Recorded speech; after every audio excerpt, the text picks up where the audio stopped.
আল্লাহ তুমি আমাকে কাদের হাতে ন্যস্ত করলা? আল্লাহ তুমি আমাকে কাদের হাতে ন্যস্ত করলা?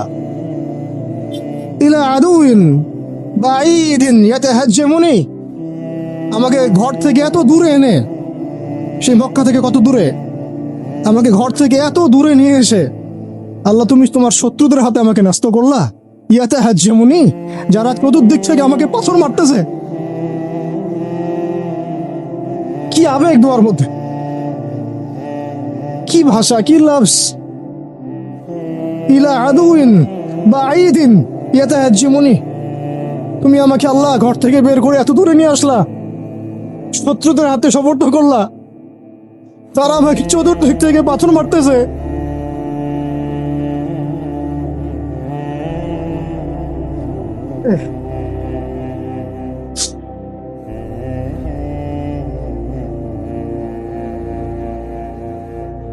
আম্মি লা করিবিন মাল্লাকতাহু আমরি, পরে নবীজি বলছেন আম্মি লা করিব, নাকি আমাকে কাছের মানুষদের হাতে নিয়ে আসছো আল্লাহ?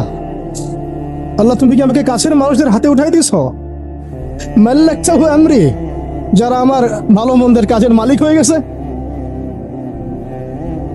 এইভাবে দোয়া করতে লাগলেন নবী সাল্লাল্লাহু আলাইহি ওয়াসাল্লাম।